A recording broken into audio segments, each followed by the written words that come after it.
Hello everyone. Today I have with me a very special guest. I have with me former England cricketer Monty Panesar. Monty, first of all, I know you have played against India. You know in and out of the team. How do you see this team in this World Cup? Yeah, look, I think a lot of credit goes to Rahul Dravid and Rohit Sharma.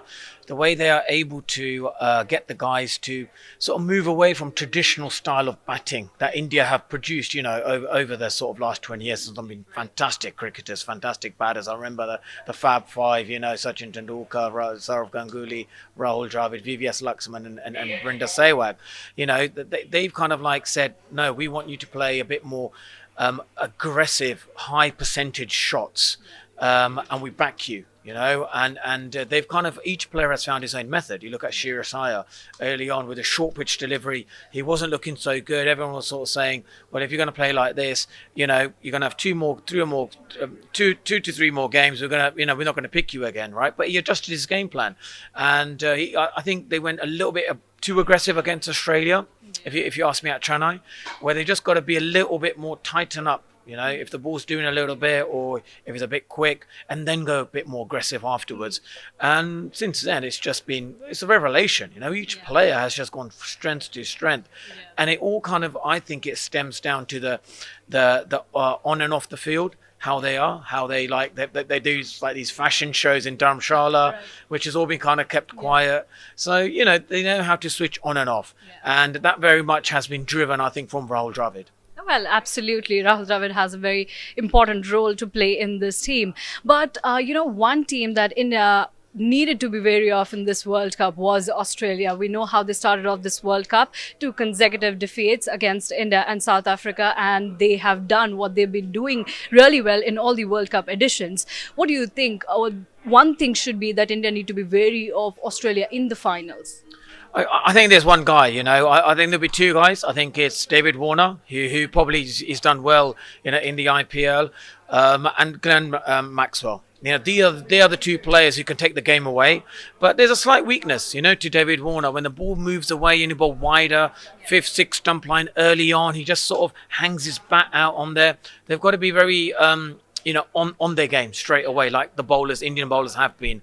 And if they get him early and then get Glenn Maxwell, in as early as possible, then suddenly it changes his game plan. If he's coming into bat after 30 overs or 35th over, he'll do another Afghanistan, not move his feet and then just whack it all over the place. But he's so unpredictable.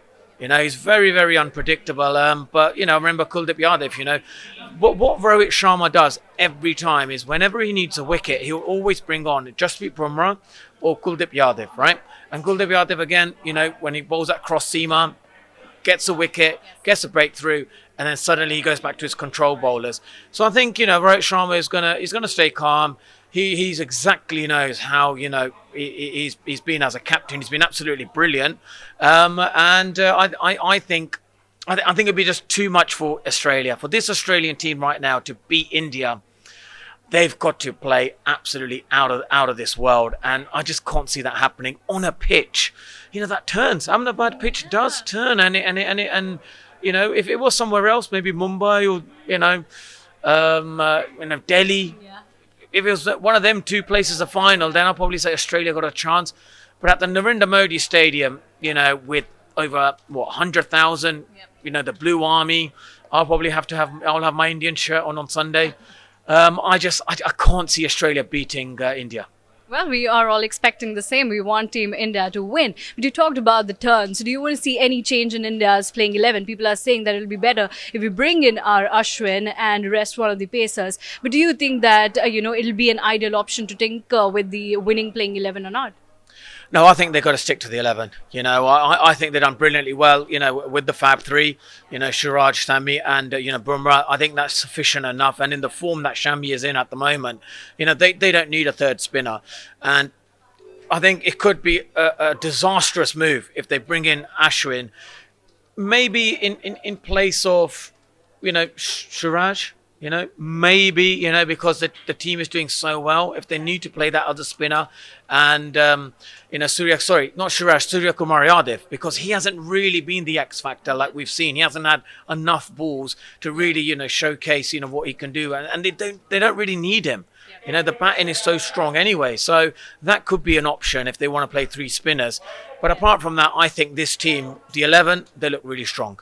Well, this team has been lethal throughout the tournament. They have won all the 10 games so far, and everybody is waiting for that one final day. But Monty, tell me, how was your feeling when Virat Kohli smashed that 50th ODI ton? Everybody's talking about that ton. How were you feeling at that time? Yeah, look, I for me, it's to see like a cricketer going from strength to strength, right? And the feeling was of, like you thought to yourself, when I played against Sachin, right? I remember at the Oval when I played him at ODI in 2007, all of us in the team were saying, don't get him out. He is bowling, he is batting so beautiful. It's the most complete batsman you've ever seen. Yeah. And then when he retired and he got the 100 sort of, international, centuries, you just thought to yourself, that's just never going to happen again. And then suddenly for Virat Kohli to do that and break his kind of record at Mumbai, the spiritual home of cricket, you couldn't write a better script with Sachin Tendulkar there, and his statue being unveiled this year during the World Cup and a World Cup game. It was just like what dreams are made of, and for him to do that, it is going to be one of that sort of defining moment, in Indian history in years to come, where kind of like you kind of think to yourself, I was there. I was in India watching it live, seeing him there do it. It was a great moment. Yeah, absolutely. It was a really, really great moment. Lastly, what will be your message to Team India? I think for them, they just need to go out and play the way they've been playing. Stick to their roles, not panic. It's a final. Not get drawn into the occasion, making it so important. They've played their best cricket in group stages. Just keep repeating what they've done, and they'll win the World Cup very easily. Well, that's his word. Keep repeating that you have done so far in the tournament. Well, thank you so much, Monty, for joining with us. It was great talking to you. And let's just hope that Team India lifts the ODI World Cup 2023 trophy on 19th of November.